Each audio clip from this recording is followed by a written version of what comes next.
Hello? Is everything good now? Oh my god. God, that's... They're still here, okay. Okay, that's good. Oh my god. I'm so sorry. It didn't reconnect. It usually reconnects, but it didn't this time. But thank you for staying. Thank you for the patience. I'm so sorry again. Also, Alex, I saw the 2 gifted subs. Thank you. Thank you for the gifties. Thank you, thank you. I appreciate it. Oh my god, it's not your fault. I'm so sorry still. God. But thank you. Thank you for waiting. So let's get back into the game. Oh my god, I just saw my viewer count drop. That scared me. But it's okay, thank you. For waiting again. Sorry. Let's continue. So I was sedated. I thought the phone doesn't work.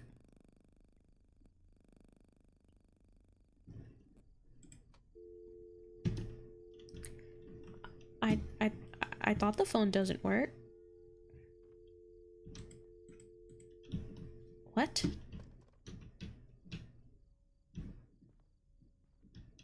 I'm leaving. I didn't feel safe going out. Well, what do I do? Turn on the TV? Oh, did I drink some water? He said it didn't. Oh, watch Superman. Of course. What's this noise? What? There's someone at the door? Who is it? Joe from front desk opened the door? Yes? Didn't I specifically tell you to not wake anyone up? I have complaints. What are you making all those goofy noises for? What? Whatever it is, just keep it down, miss. Is that... Why are your eyes all red? The coffee machine.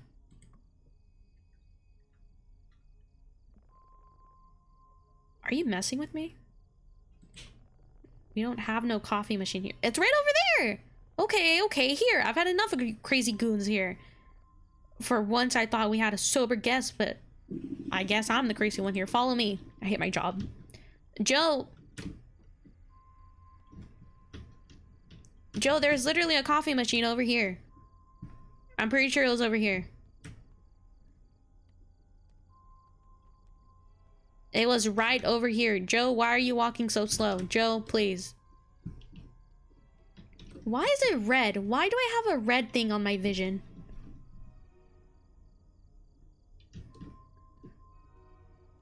Oh no.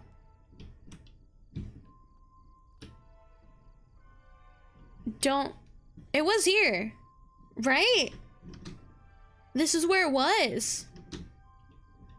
Because you were drugged. What happened? Show me your coffee machine now? I said go back now. What the... Did you not hear me? I said go back to the room and don't get out. Check the table by the TV. There should be some medication in your room that should offer you some relief.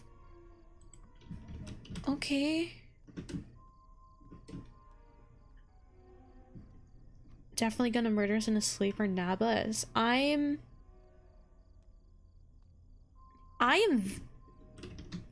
don't like this. I don't like this game. Random meds from a stranger. Yeah, let's go. Pop some pills. Sure. Woohoo. Is this my room? Did he close the door behind me? What the fuck? Why do I need to crouch?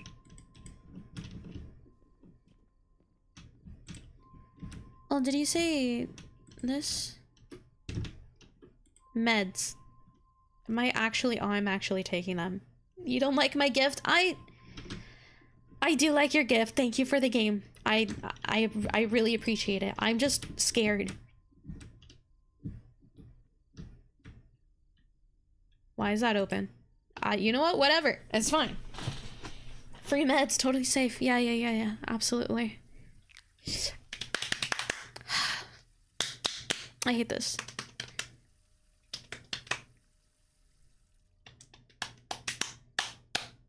Okay. I was just smacking my thighs, don't worry about it. Don't lie to me. I'm not. Guess I'll go to bed.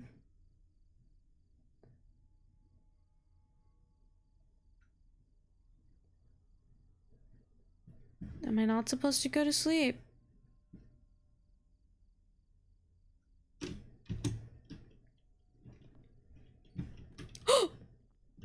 What?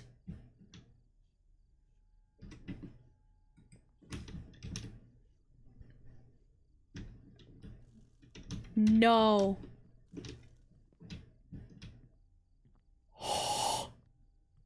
What the fuck?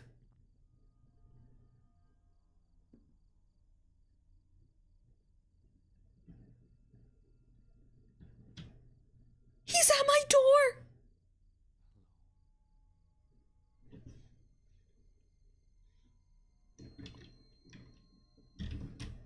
What the fuck?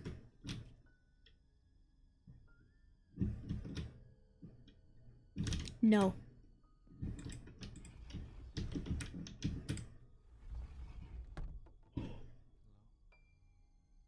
Oh my god. What?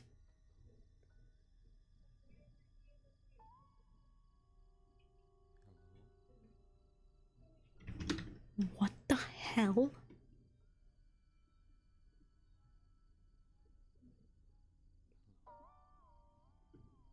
It's a sound bar. Okay, thankfully I can't hear my microphone, but oh my god. Or maybe it can.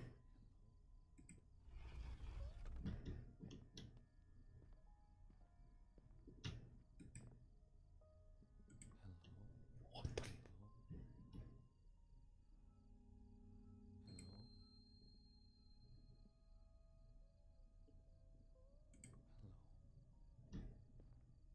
No. Absolutely not. What do I do? What do I do? What am I supposed to do? What do I do? What am I supposed to do?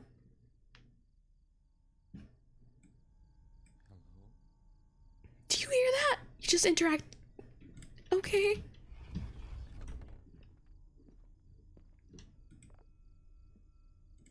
Who is it? Please open the door. I need help. What do you want? I need your help. Please open the door.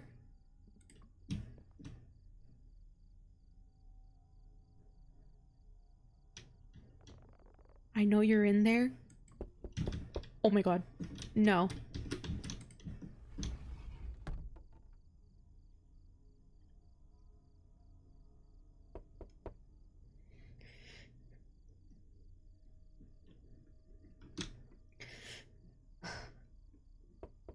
No. Don't leave a man in need? I don't care.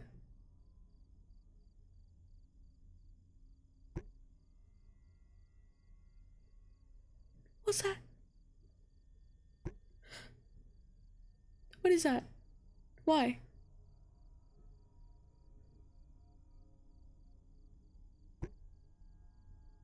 Really needed help. You could go to the front desk. Yeah. What does that sound? What do I do? I'm scared. Maybe he's just shy? Then why is he going to my room specifically? Oh my god. Stop.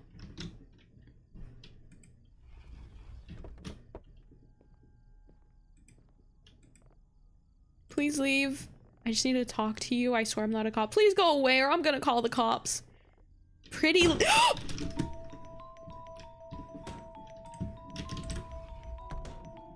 Oh my god.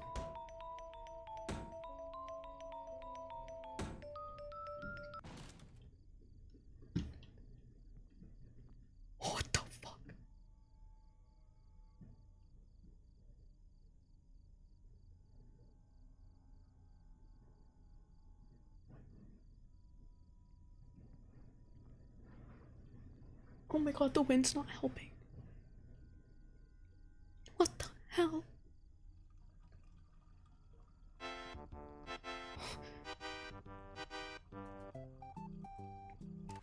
Who is that?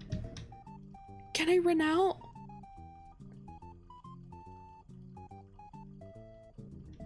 Oh my god. What the fuck? Tommy?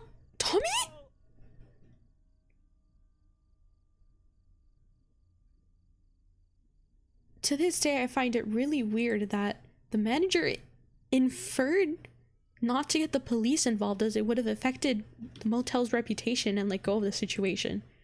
I believe that the town could have been home to a cult or a drug ring or possibly something even worse. Tommy arrived with the car after what felt like a year. I never went on long road trips again. I would always take airplanes.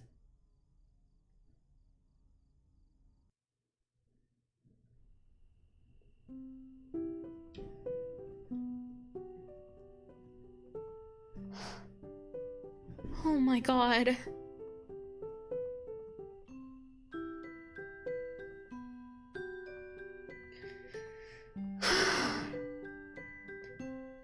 Oh my god. I hate that so much.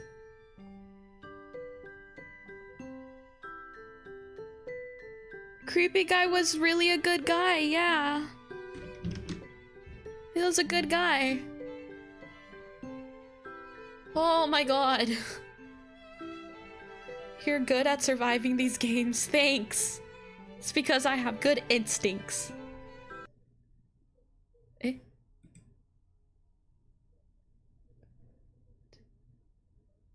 Did the game just...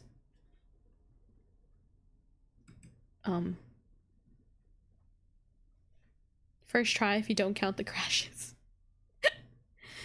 Oh my god, when he just burst through the door? Like, what is that? I think game just closes after credits. It didn't close. I'm trying to close it. Hello? Game? I think I need to get task manager.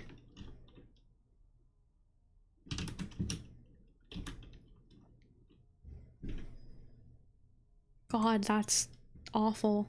I hate it. I hate it so much.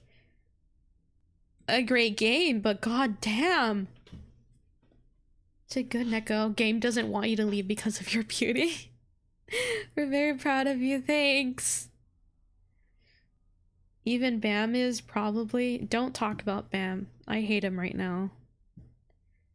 You know, Neko sounds a bit like Reino when you think about it. What? I don't think I sound like Reino. People happy clap, yay. She doesn't though. Yeah, I don't. Oh my god, my memory was at 96. No wonder everything was dying. No wonder everything was dying. Because everything was like, oh, my memory. Okay, it went down. That's good. God, my CPU is at 50%. VTube Studio. Who's Bam? I don't know. I don't know who that is. Anyways, that was 96% of memory. Yeah. Short-term memory shortage. Eesh. It's at 40 now, so that's good. So what do you guys want to do now? What do you guys want to do now that I beat the game that you know, we played? We stare.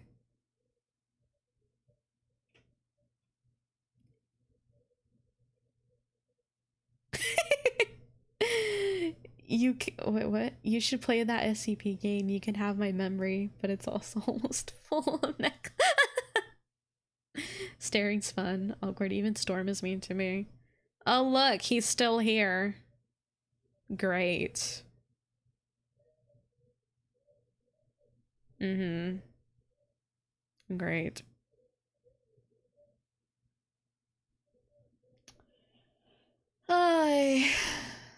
Hi, Cloaking. Hi, hello.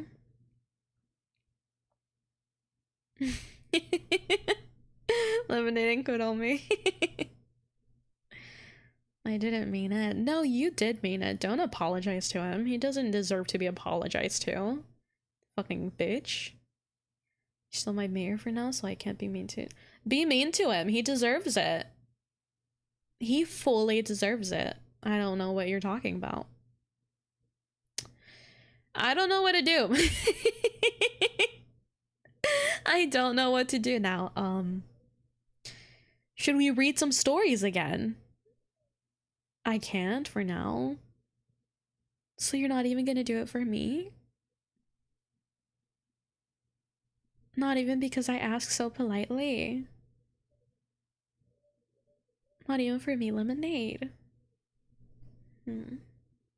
Watch spooky videos. God, if I do that, I'm gonna die. I mean, we could, but I'll die. That's a cruel trick, Neko, and you know it. What are you talking about? It's just a simple question. Sorry, Ben, but I had to side with Neko. Don't apologize to him, good on me. It's okay. You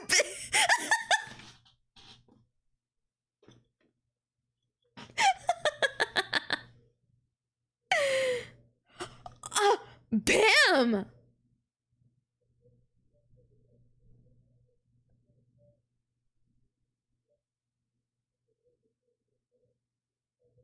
Okay, so how do I time out Bam? How do I do that? How do I time out?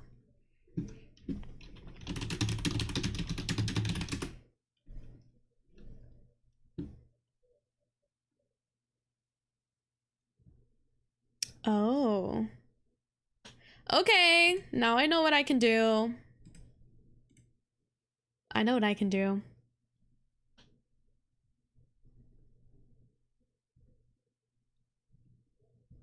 I can't time it out because he's a mod, but I can revoke his mod status. So that's what I'm gonna do. Moderation. Let's see. How do I find my mods? You should still be able to time it out because you're the streamer. I don't think so. Maybe. Maybe. I can try. I can try.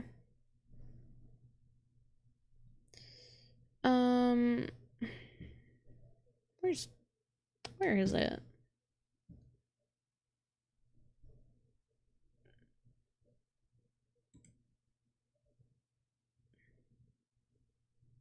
Well, that was a long time. I wasn't trying to do that, but it's okay. I don't know how to change the time. I just clicked the thing next to him.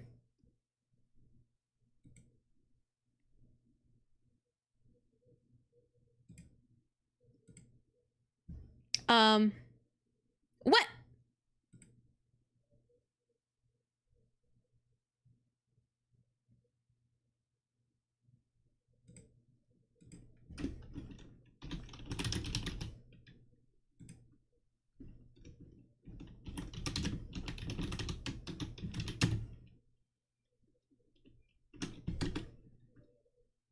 Oh, so that's how you do it. Okay. Well, now I know. Now I know how to time people out. That's great. Thank you, Clano. Thank you. Anyways, we're gonna watch scary videos, right? Is that what we're gonna do? I see how it is, but that's my job. Not when you side with him. Now he's not a mod. Oh, I unmodded him. Well, that's fine. I only gave him a mod because he kept asking for it. That's fine. It's whatever. Should we watch scary videos or should I tell more scary stories? Should I look for more scary stories? Let me see.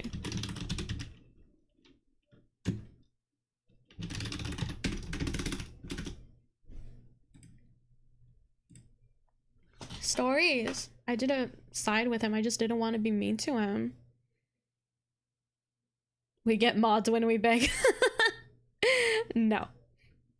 Although I will say the only reason Storm's a mod is because, how do you call it?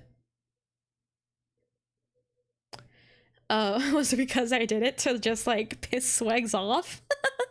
I did it out of spite, to spite Swags. That's what I did. Can I get Storm cheat? What? Pardon?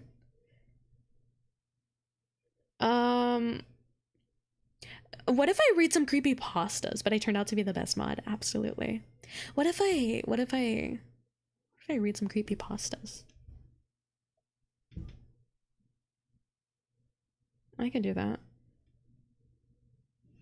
Yeah, creepy pastas. Okay.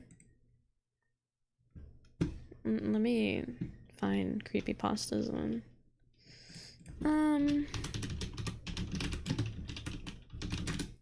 Creepypasta stories. Oh god, I had to hiccup. Excuse me. Cancel, continue, whatever.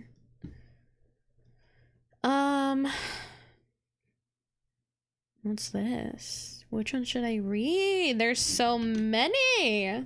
How about just looking at Neko for a few hours? Russian sleep experiment. Scary Canadian movies. I just read that. Fine, Russian sleep experiment.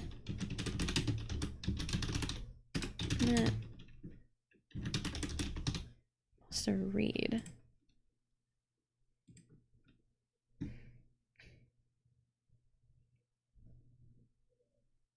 Okay.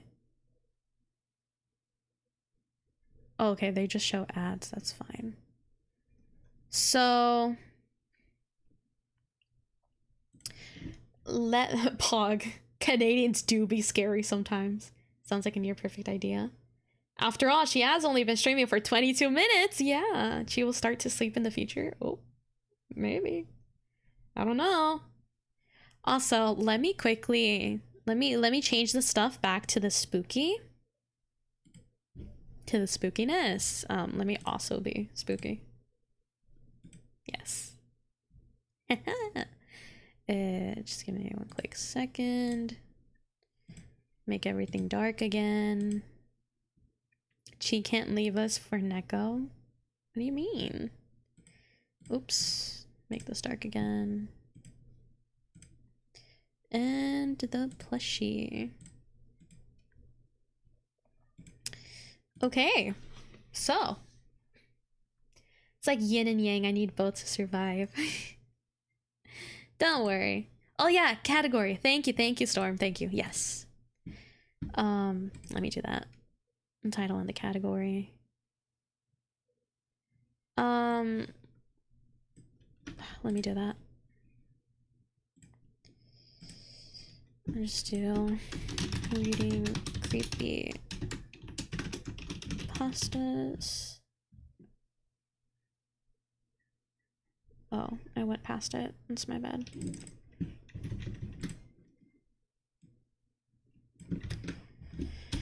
Creepy pastas and then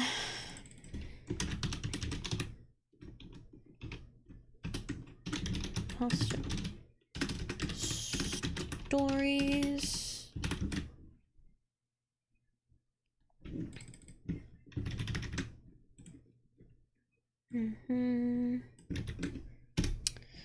And then change this to just chatting, because that's essentially what we're doing. Ta-da! There you go. Without Chi, I can't spend a bunch of money on hospital bills for ankle bites. Yeah, mods can do that. Yeah.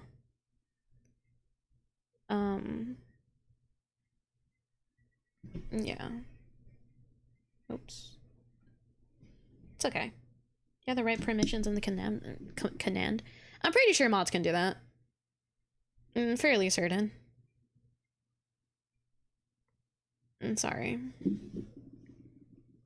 I'm just fixing something. Let me see if I can do something real quick.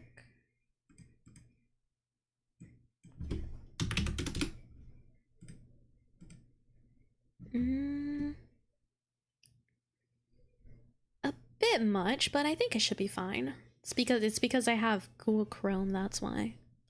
It's okay. Anyways.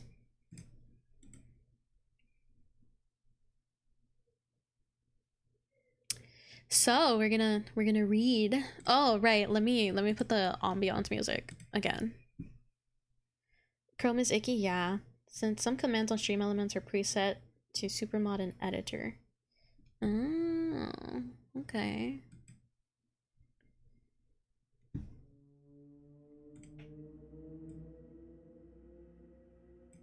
Nice. Opera GX is where it's at. Firefox. Honestly, I might have to switch over to like Opera or something. Like I'm editor. Ooh, yes. Anyways, so.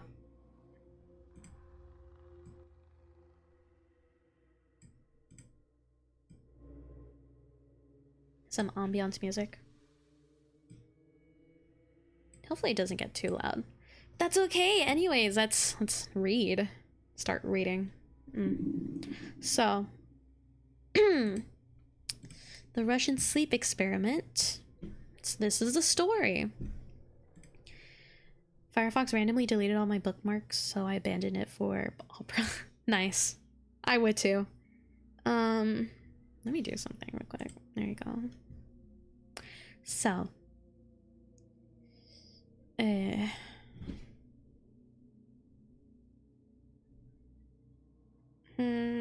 Okay.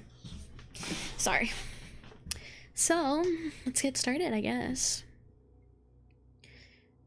Of course, I apologize for...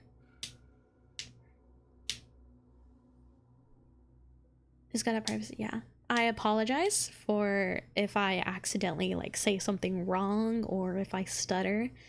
I'm not the best at reading or speaking, if I'm being honest, but I'll try my best to read this properly and, I don't know the other word, but I'll try to read it properly. Anyways, let's begin. So, the Russian sleep experiment. Russian researchers in the late 1940s kept 5 people awake for 15 days using an experimental gas-based stimulant. They were kept in a sealed environment to carefully monitor their oxygen intake so the gas didn't kill them, since it was toxic in high concentrations. This was before closed-circuit cameras, so they had only microphones and 5-inch thick glass porthole-sized windows into the chamber to monitor them. The chamber was stocked with books, cots to sleep on but no bedding, running water and toilet, and enough dried food to last all 5 for over a month.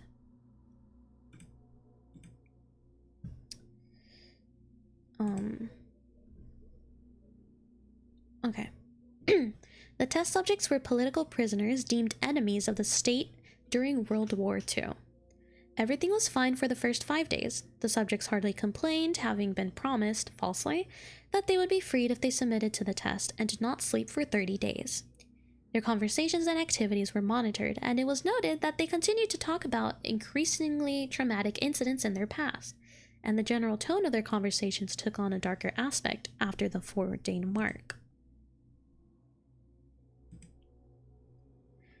After 5 days, they started to complain about the circumstances and events that led them to where they were and started to demonstrate severe paranoia. They stopped talking to each other and began alternately whispering to the microphones and one-way mirrored portholes. Oddly, they all seemed to think they could win the trust of the experimenters by turning over their comrades, the other subjects in captivity with them. At first, the researchers suspected this was an effect of the gas itself. After 9 days, the first of them started screaming. He ran the length of the chamber repeatedly, yelling at the top of his lungs for 3 hours straight. He continued attempting to scream, but was only able to produce occasional squeaks. The researchers postulated that he had physically torn his vocal cords. The most surprising thing about this behavior is how the other captives reacted to it. Or rather, didn't react to it. They continued whispering to the microphones until the second of the captives started to scream. The two non-screaming captives took the books apart, smeared page after page with their own feces, and pasted them calmly over the glass portholes. The screaming promptly stopped.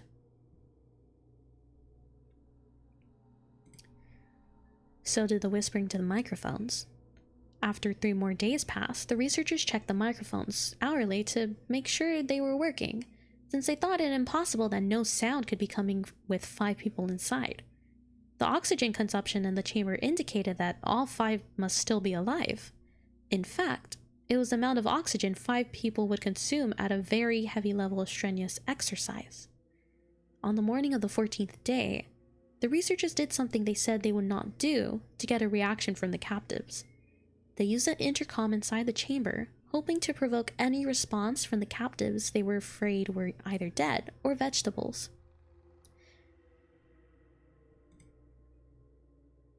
They announced, "We're opening the chamber to test the microphones. Step away from the door and lie flat on the floor or you will be shot. Compliance will earn one of you your immediate freedom." To their surprise, they heard a single phrase in a calm voice respond. "We no longer want to be freed." Debate broke out among the researchers and the military forces funding the research. Unable to provoke any more response using the intercom, it was finally decided to open the chamber at midnight on the 15th day.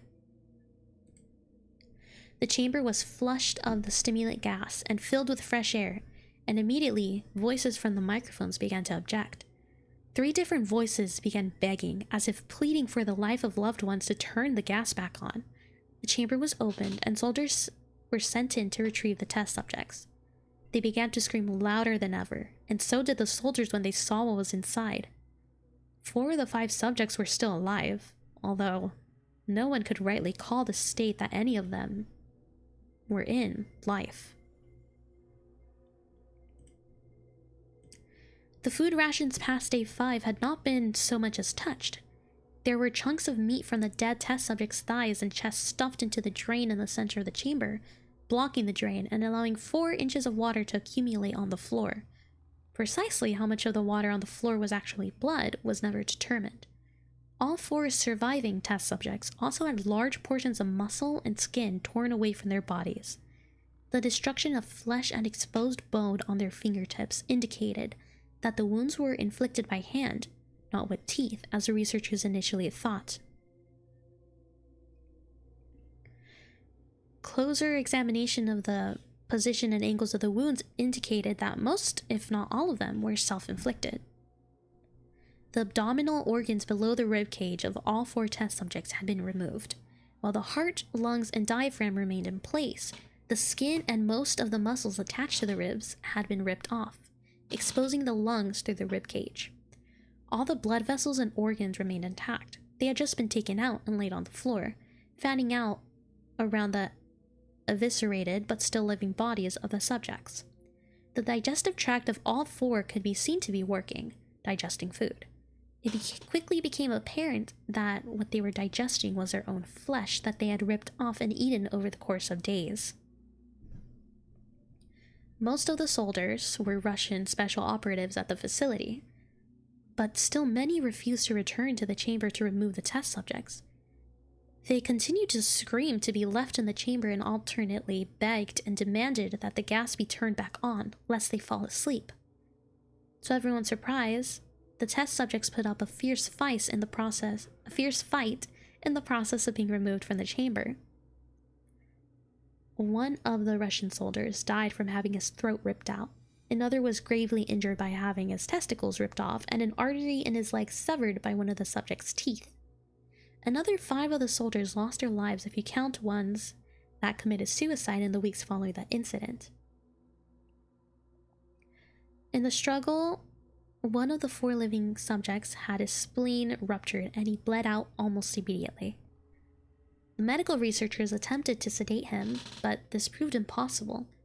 He was injected with more than 10 times the human dose of a morphine derivative and still fought like a cornered animal, breaking the ribs and arm of one doctor. When the heart was seen to beat for a full 2 minutes after he had bled out to the point there was more air in his vascular system than blood. Even after it stopped, he continued to scream and flail for another 3 minutes, struggling to attack anyone in reach and just repeating the word more over and over, weaker and weaker, until he finally fell silent.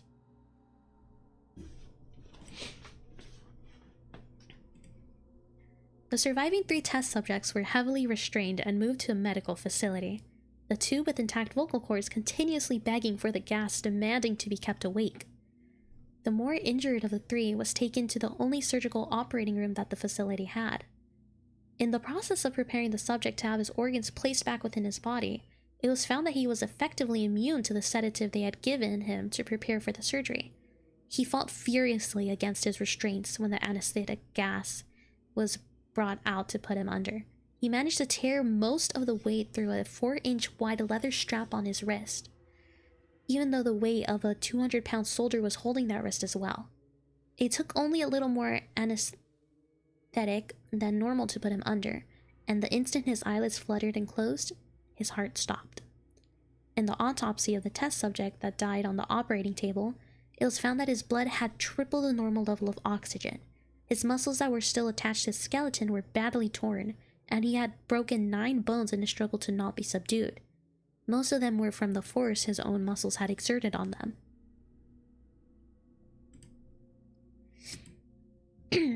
The second survivor had been the first of the group of 5 to start screaming. His vocal cords destroyed, he was unable to beg or object to surgery, and he only reacted by shaking his head violently in disapproval when the anesthetic gas was brought near him. He shook his head yes when someone suggested, reluctantly, they try the surgery without anesthetic, and did not react for the entire 6-hour procedure of replacing his abdominal organs and attempting to cover them with what remained of his skin. The surgeon presiding stated repeatedly that it should be medically impossible for the patient to still be alive. One terrified nurse assisted the surgery stated that she had seen the patient's mouth curl into a smile several times whenever his eyes met hers.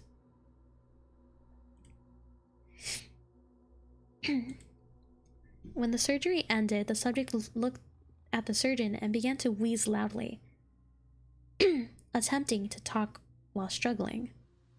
Assuming this must be something of drastic importance, the surgeon had a pen and pad fetched so the patient could write his message. It was simple. Keep cutting. The other two test subjects were given the same surgery, both without anesthetic as well, although they had to be injected with a paralytic for the duration of the operation. The surgeon found it impossible to perform the operation while the patients laughed continuously. Once paralyzed, the subjects could only follow the attending researchers with their eyes. The paralytic cleared their system in an abnormally short period of time, and they were soon trying to escape their bonds. The moment they could speak, they were asking for the stimulant gas. The researchers tried asking why they had injured themselves, why they had ripped out their own guts, and why they wanted to be given the gas again. Only one response was given: I must remain awake. Sorry, for some reason, like, my tongue keeps stopping and like I keep twitching. I don't know why I keep twitching. I think it's because I've been staying still for too long. Anyways, so all 3 subjects' restraints were reinforced and they were placed back into the chamber, waiting determination as to what should be done with them. The researchers, facing the wrath of their military benefactors for having failed the stated goals of their project, considered euthanizing the surviving subjects. The commanding officer, a former KGB agent, instead saw potential and wanted to see what would happen if they were put back on the gas. The researchers strongly objected, but were overruled. Oh, posture check, thank you. In preparation for being sealed in the chamber again, the subjects were connected to an EEG monitor and had their restraints padded for long-term confinement. Oy. To everyone's surprise, all 3 stopped struggling the moment it was let slip that they were going back on the gas. It was obvious that, at this point, all 3 were putting up a great struggle to stay awake. One of the subjects that could speak was humming loudly and continuously. The mute subject was straining his legs against the leather bonds with all his might. First left, then right, then left again for something to focus on. The remaining subject was holding his head off his pillow and blinking rapidly. Having been the first to be wired for EEG, most of the researchers were monitoring his brain waves in surprise.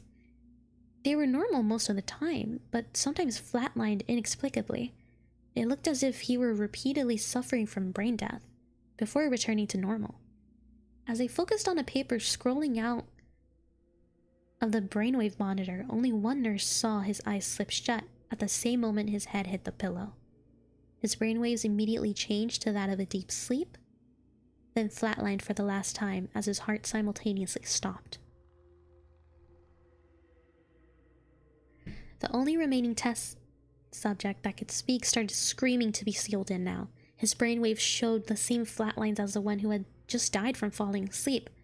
The commander gave the order to seal the chamber with both subjects inside, as well as 3 researchers. One of the named 3 immediately drew his gun and shot the commander point blank between the eyes, then turned the gun on the mute subject and blew his brains out as well. He pointed his gun at the remaining subject, still restrained to a bed, as the remaining members of the medical and research team fled the room. "I won't be locked in here with these things, not with you," he screamed at the man strapped at the table. "What are you?" he demanded. "I must know." The subject smiled. "Have you forgotten so easily?" the subject asked. "We are you. We are the madness that lurks within you all, begging to be free at every moment in your deepest animal mind. We are what you hide from in your beds every night. We are what you sedate into silence and paralysis when you go to the nocturnal haven where we cannot tread." The researcher paused, then aimed at the subject's heart and fired. The EEG flatlined as the subject weakly choked out. So nearly free.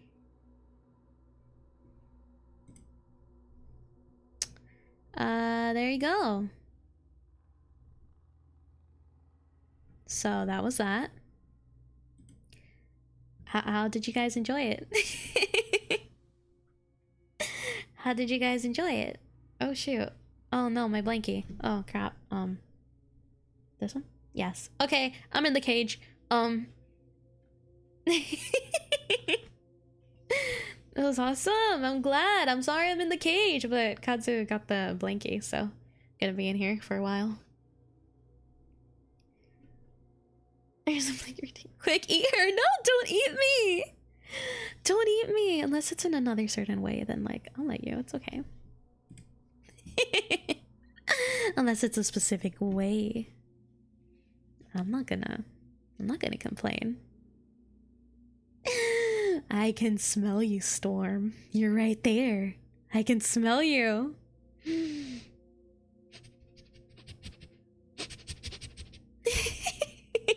Sniffs. Don't eat her, sis. Stop, Alex. I'm sorry. Do I smell good? Yeah.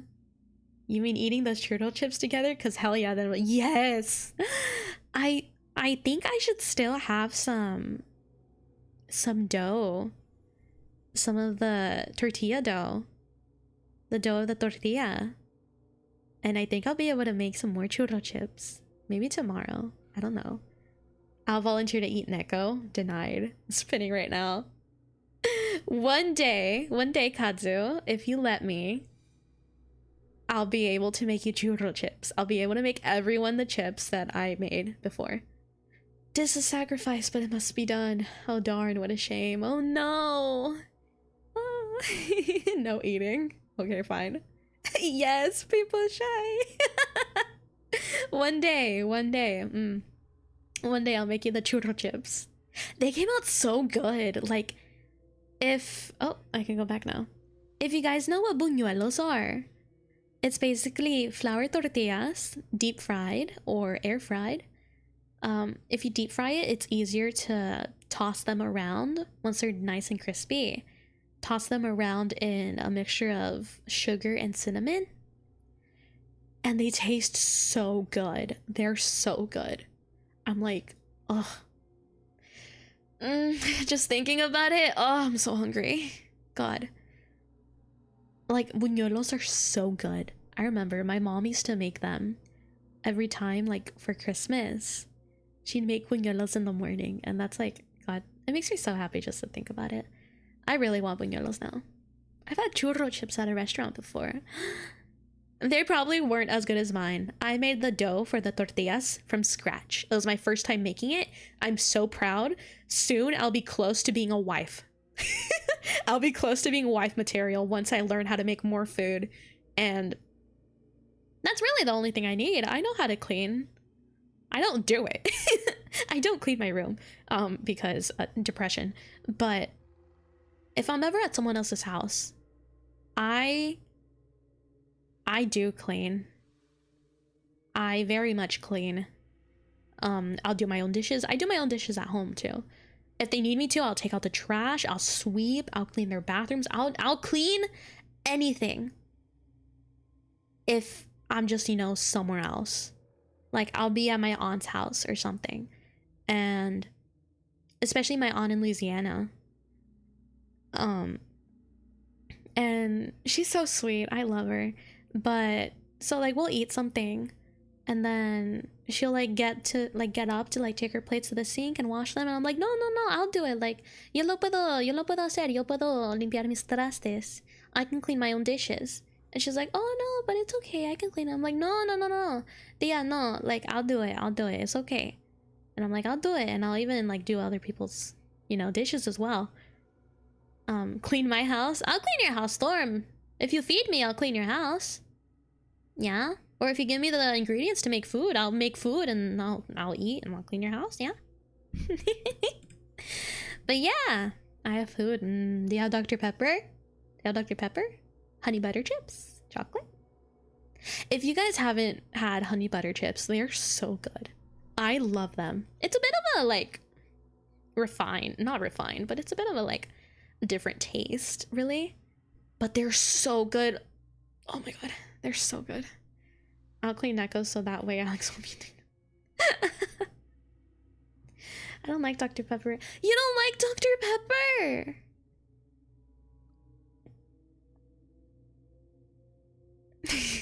Lemonade. Wait, but Storm, you don't like Dr. Pepper? Dr. Pepper is the best! Yes, Dom! Good. I don't. Aww. Do you like Mountain Dew? Do you like Sprite? Those are my two, like, my second and third choice. Personally, like, you like Pepsi more than Dr. Pepper. Why? It's a peppery aftertaste. Okay, as long as you like Mountain Dew and Sprite, then that's okay. What about you, Lemonade? I know you said Pepsi more than Dr. Pepper, but do you like Mountain Dew and Sprite too? Yeah? If someone doesn't like Dr. Pepper, if they don't love it, if it's not their absolute favorite, I will settle for Sprite or Mountain Dew. It's the cherry taste, Okay, Lemonade loves them too. Okay, that's good. Okay, that's okay. I forgive you.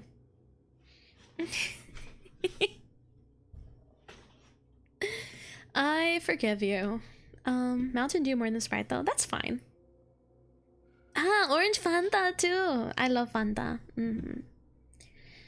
Let's see. What other creepypasta should I read? Let me drink some water.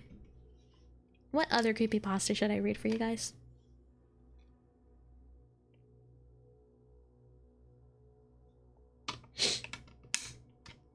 Any suggestions? Orange Fanta used to be one of my favorites. Oh, no more creepy we talk food now. No, it is Halloween. Not Halloween, but it's the Halloween month. It is October. So we're gonna read more creepypasta whether you want to or not, okay? Does anyone else have a specific one that they want me to read? I read Wendigo one once. We talk creepy food now. That's creepy. Alex, a Wendigo one. A Wendigo creepypasta?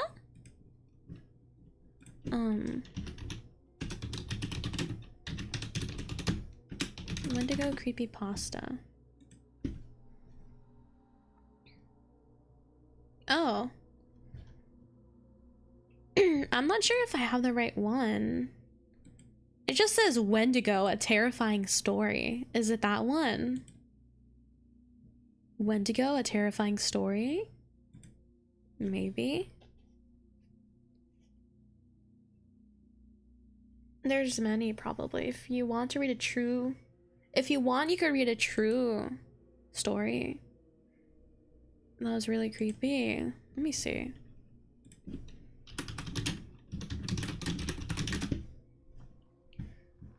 True scary stories? No sleep. Reddit. Maybe? Let's see.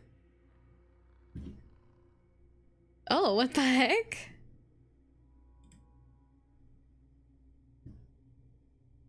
Oh my god. So...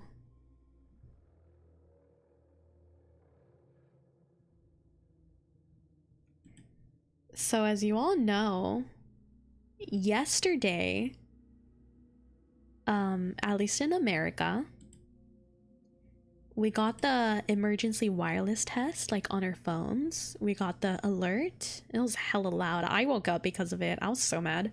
I hate my sleep being interrupted. It's okay-ish. I won't murder anyone if it's a nap being interrupted, but I get pissed off and I get so mad when my deep sleep, when my genuine sleep gets interrupted at night. I get so mad. I hate it when people interrupt my sleep. I need my sleep. I don't sleep enough as it is. So like, why are you interrupting my sleep? Anyways. Yeah, so apparently there's a story on Reddit about it. You guys want me to read it? I was super tired. Yeah. I slept through it though. Oh my god, lucky. I couldn't sleep through it. You want me to read it? I'll read it. Kind of sad that I missed it. It was just a beep, beep, beep. Wasn't it just a test though? Yeah, it was just a test. But there's a story about it. Okay. It says, let's start. It says, did anyone else see the orange glow during the emergency wireless test? On October 4th, 2023, at approximately 11:20 a.m. Pacific Time, the Federal Emergency Management Agency and the Federal Communications Commission conducted a nationwide test of the wireless alert system. The message that everyone received lasted for 1 minute with loud noises and typical noises. It read, "This is a test of the National Wireless Emergency Alert System. No action is needed." Everyone in the United States got that exact same message. Well, everyone except me. I live and work in Portland on the East Coast. My line of work requires going out every morning before the sun rises and taking a boat off the coast some 30 miles to catch as much bass as my nets can handle. It's a simple job. Only me and my best mate Ronnie handle this small boat together, and the day began like any other. When we first heard the alerts on our phones, neither of us paid very much attention, to be honest. We get random government alerts all the time and didn't think this to be special. Then, off in the distance towards the shore, both of us saw the strangest orange glow cascade over the horizon. We stopped what we were doing and watched in confusion as the glow got a bit bigger, and then we heard this strange buzzing noise. Like the sound of a jet flying overhead, I would describe it. Eventually, the light faded, and the water was quiet again, and Ronnie gave me a weird look. It was then I took my phone out of my pocket to read what the alert had to say. Emergency level orange in your area. Seek shelter immediately. This is not a test. I asked Ronnie if he got it, but he claimed his phone wasn't working. He showed me the dead screen, and then I showed him what mine had to say. I tried to call my wife to see if she could figure out what was happening. Maybe there was something on the news? But the call didn't go through. Just more dead air. I sat there a bit, thinking about what to do, and decided to call emergency services. If something was going down on the mainland, they would know. Ronnie began to steer the boat a little towards shore. We shouldn't get too far just in case that thing is for real. As I tried in vain to get 911 on the line, I couldn't help but notice a strange red oil was spreading around the boat. It wasn't blood, but it had a similar color and smelled like acid. At the same time, our fish began to go belly up, dying from whatever was in the water. Others out on the main ocean were also frothing to the surface. Soon, as far as we could see on the open water, there were hundreds of dead fish. "This can't be good," Ronnie said nervously. "Let's get back to land and try to make a phone call," I said, pointing to the closest shore. It didn't look like there was any road nearby, but I didn't feel safe on the water anymore. We pushed our engine probably more than it was capable of, the smell of death and decay lingering in the air as we made it to the rocky shore. "Something is burning," Ronnie said as we found a small bent tree to tie the boat down. "Look over there," I said, pointing to an access road not 500 feet away. There were 2 cars smashed against one another, both of them on fire.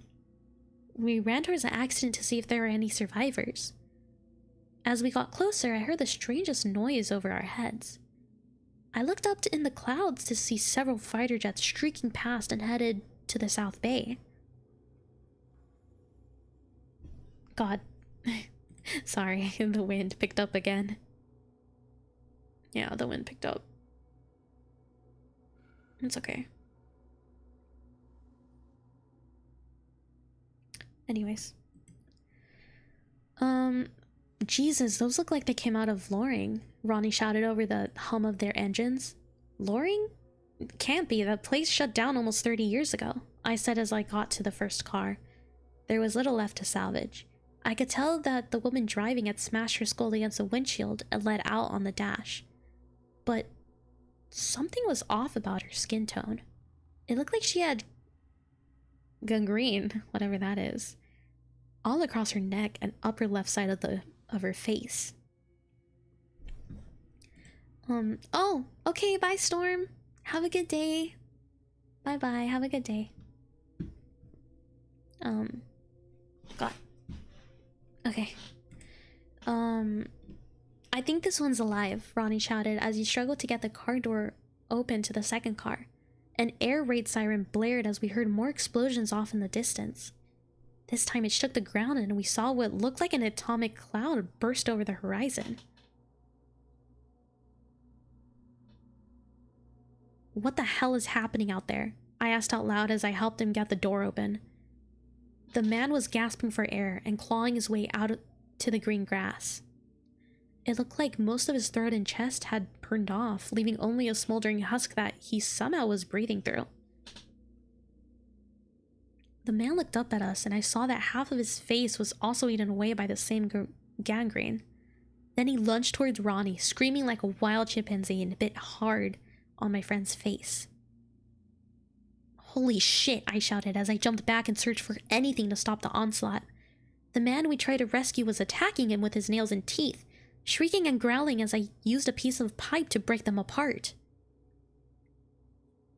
Pulling Ronnie away, I saw my friend had a gash across his neck and face and was bleeding profusely. "We need to get back to the boat," I told him as I put him over my shoulder and started hopping towards the shore. The deranged half-burnt man was following us, acting like some kind of apocalyptic zombie and shrieking as we gained a lead away from him. Once on the boat, I quickly untied us, grabbed my old harpoon gun, and aimed for the man. As he tried to climb aboard, I shot him through the heart. He flailed backwards, blood spewing out as we shoved him off the coast. Ronnie was reaching for the radio, calling for any passing ships to help us.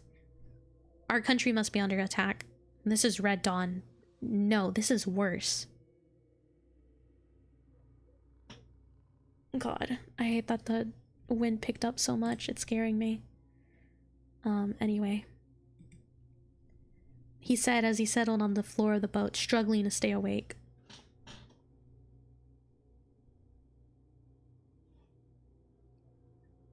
I told him to rest as I revved the engine and moved up the coast, my goal to make it back to the main Portland harbor. About 20 minutes later, as I observed the eerie destruction on the side of the coastal highway, rows and rows of cars smashed together, or people tearing each other limb from limb, Ronnie grunted and asked if we were back to home yet. All lines of communication are dead, mate. We're alone out here. I paused as I finished talking and noticed another boat approaching in front of us. For some reason, it looked just like ours. I slowed the engine down and tried to flash our beams to get their attention. They pulled up alongside. I kept my flare gun steady and stood over Ronnie, watching as a figure stepped out of the cabin. The figure wore my face, except with angry and dark eyes. The doppelganger jumped on the boat so quickly I didn't have time to react. They had their own flare gun, pushing mine out of my hand. Before I could react and pushing me down, they aimed the flare at Ronnie and shot him through the heart. The more battle-hardened doppelganger gave me a cold glare and said, "You'll thank me for that. The virus won't get to your world now." He kicked Ronnie's body over the edge of the water, and I struggled to grab his feet, but my friend sank into the depths before I had a chance to stop the descent. I tried to fight the doppelganger next, but somehow every move I made was anticipated. The best I was able to do was rip a part of his shirt off. Eventually, he twisted my wrist so far that it got bruised and kicked me into the cabin. "Stay in here until you see the glow again," he ordered as he barricaded the door. I tried the port window to climb out, but my body was too big to squeeze through as a stranger disappeared on the other boat. Soon, I was alone on the water again, listening to the sound of gunfire and alarms as I drifted. About 10 minutes later, as I tried again to push the door open, I saw that same eerie glow cascade over the top of the boat. Everything shook, and then I heard the sound of birds again. Trying the door another time, I was surprised to find the barricade gone, as well as any evidence of the doppelganger. I looked out across the water and saw a blue pristine ocean still teeming with fish. My radio crackled to life and I was told I was approaching the harbor. I hurried to shore, trying to make sense of the past hour. When I was docked, I checked local news reports and even global media for any record of what I had just witnessed. There was nothing. As far as everyone was concerned, the emergency alert was only a test. I reported Ronnie missing from the boat to the lifeguard and used the only possible scenario I could provide. Our radio was out and he fell overboard during a strong wave. They haven't found his body yet. The only item I still have of this strange experience is a shred of cloth I ripped from the doppelganger. It resembles the shirt I was wearing that day. And that's that. That is that. You know, it just went through a little, how do you call it? A different dimension? Is that what it is? You went to a different dimension. That was a good story, it was. I'm gonna go to sleep. Have a nice rest of stream. Okay, Alex, good night. Oh god, I'm tired. Stretch. Okay.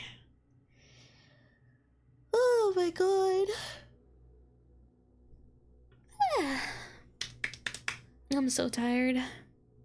Hydrate. Thank you. Tired, Neko. Yeah. I'm really tired.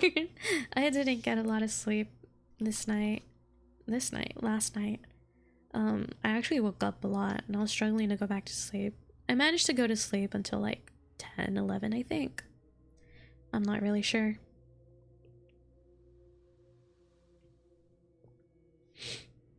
Neko, yes. Yes, lemonade. Oh my god. I hate how it is outside right now. Did the insomnia pills not help again? Honestly, I forgot to take my pills last night. I've been forgetting to take my pills. I have an alarm even, but I keep forgetting. I hear the alarm and I'm like, oh, okay. And then I turn it off. And then I forget. And then it just repeats every day, every night. It's not good. Like, I'm sorry. Don't be mad at me. I'm sorry. What time do you usually take the pills? my alarm, I'm setting an alarm for myself to remind you. My alarm is usually at 9 or 10 p.m. People said I'm gonna send you a reminder. Oh.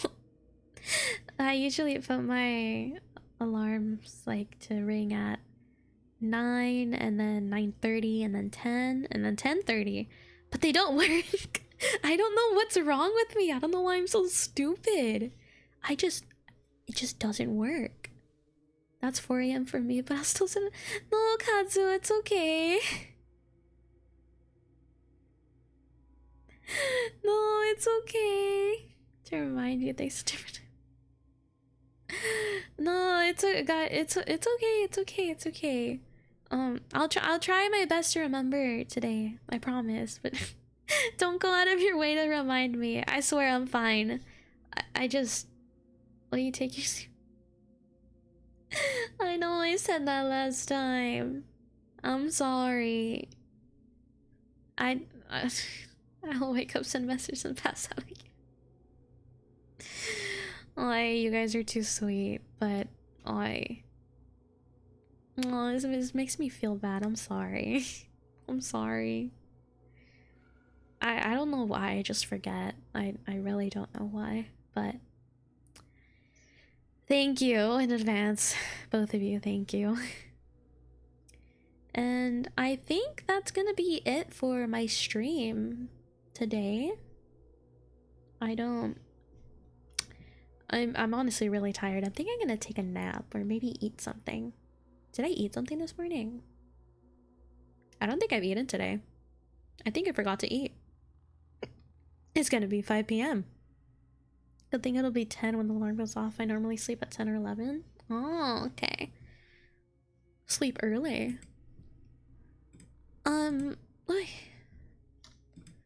Let me see if there's anyone for me to raid. Anyone for me to raid, you know. Anyone that I feel like raiding, I guess I should say. Eat something. I will. I'll eat something after stream, I promise. I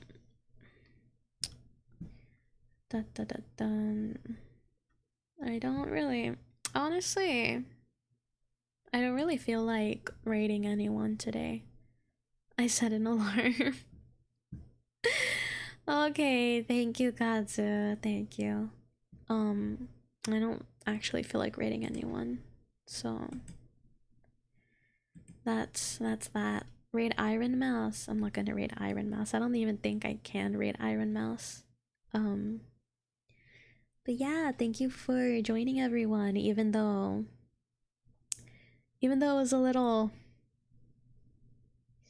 Gotta make sure so cute streamer sleeps well. Okay, thank you, Katsu. I hope you guys enjoyed the stream though. Even though it like completely just died in the middle. I'm so sorry about that. But I hope you guys enjoyed. I'm gonna have to post like part 1 and part 2 VODs on, how do you call it, on YouTube once I get to these VODs at least. Don't forget to rest your voice. I will. It's really taxing for me to do this, isn't it? Thank you for the stream. It was really cool, even though I was tomato for half the stream. Well, it's because you're so cute, Kazu. I can't help but like want to tease you a little bit, but it's okay. It's funny making Kazu go through this. Lemonade is a seasoned veteran when it comes to dealing with me. Kazu, not so much. And again, Kazu is really adorable. So is everyone's really adorable. But yeah, I hope you guys enjoyed. I guess I just switched to this. And yeah, I hope you guys have a good day. You're the adorableest. Thank you. I hope you guys have a good day, and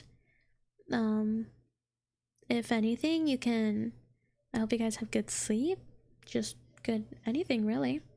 But yeah, I'll see you guys tomorrow as Chi and whenever my next Neko stream is. So yeah, bye bye.